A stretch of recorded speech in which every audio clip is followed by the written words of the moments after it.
Assalamu alaikum warahmatullahi ta'ala wa barakatuh. Da farko dai sunana Asma'u Abdullahi Wakili, wacce kuka fi sani da Asmi Wakili, jaruma a masana'antar kannywood. An haife ni a Plateau State, wato Jos, karamar hukumar Barikin Ladi, a wani ƙauye da ake kira Mahanga. Matakin karatu na yi both primary school ɗina da secondary school. Anan na tsaya ban ci gaba ba. To gaskiya a ganin wanda ta yi primary school da secondary school kawai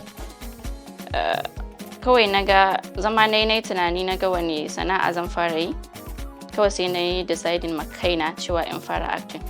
Shi yasa na nema Aminu S. Bono marigayi kenan, na faɗa masa ina so in shiga harkan fim, ya ake yi, ya ake farawa. Sai ya mun bayani ga yanda ake shiga, za a je a yi rijista da sauransu. Amma gaskiya da na fara yin fim ɗin ban fara rijista ba saboda da waƙa na fara yi. So da na yi waƙan sai aka ce gaskiya ba za a iya saka na fim ba sai na zo Kano na yi rijista da sauransu. Shine na zo na samu wani Hafizu Bello. Na faɗa masa cewa ina so in fara yin fim, sai ya ce min to gaskiya dokan fim shine na farko ka je ka yi rijista a Sansu. Muka je da shi aka yi min rijista da sauransu sai na fara yin fim. Ina da shi, ubangidana shi ne dai Aminu S. Bono marigayi. Gaskiya ai fim jinina ne, ina son fim sosai, na fi son fito a fim saboda kawai na fi son fim. Duk da dai fim yana daɗewa bai fita ba da sauransu, amma dai na fi son fim gaskiya. Fim ne za a kira ka a biya ka kuɗi masu yawa, amma yawancin wani waƙa ma da kanmu muke ɗauka, ba wai biyan mu ake yi ba, mu muke ɗauka sai mu saka a YouTube channel ɗinmu. So gaskiya na fi fitowa a fim. Akwai wani fim sunan shi Darasin Farko, ina son fim ɗin sosai. Akwai wani sin da muka yi, don girman Allah ka taimake ni ka fita daga cikin ɗakin nan, ka bar ni in yi wa wannan matan dukan tsiya ta yanda ba za ta sake tunani ko kuma kuskuren cewa za ta duke ni ba.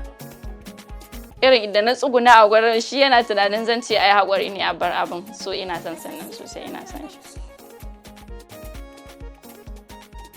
Waƙar da na fi so wacce na fito a ciki gaskiya Abin Ya Motsa ne. Yana dukan rai ya bakin ganga soyayya ce.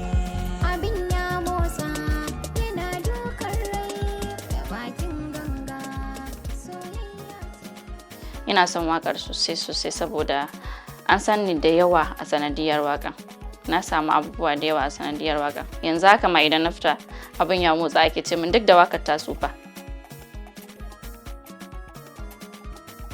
Ana yi wa mutane da yawa tambaya na in za a yi hira da su, wasu su ce wai ba su da saurayi. Babu ta yadda za a yi budurwa ta zauna a tambaye ta kuma ta ce ba ta da saurayi, duk muninta. Ina da saurayi.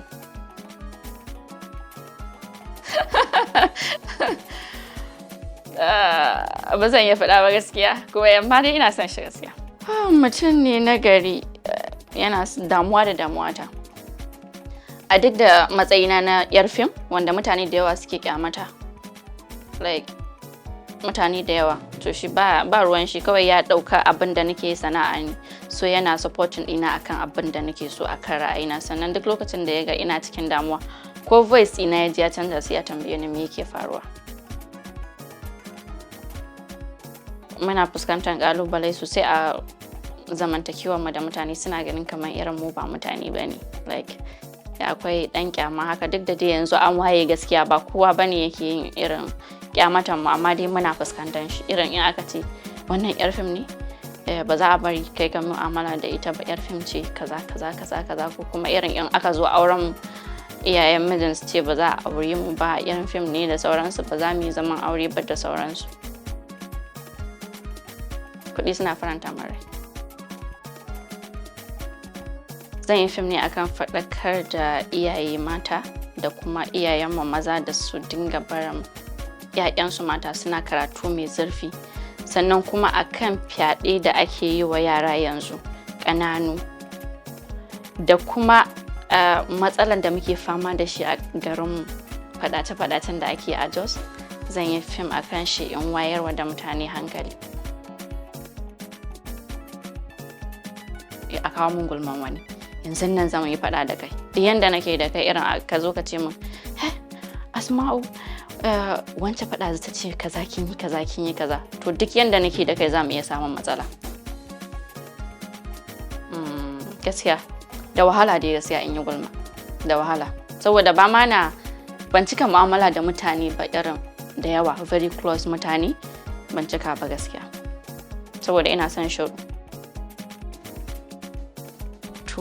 To miyan kuka,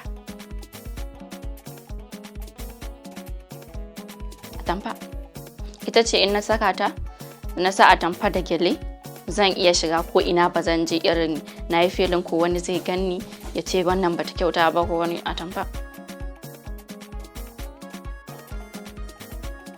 Rasuwan mahaifiyata, saboda rasuwan mahaifiya ba karamin abu bane ba, saboda rasuwa in kika rasa mahaifiyarki kamar kin rasa duk wani farin ciki na cikin rayuwarki ne.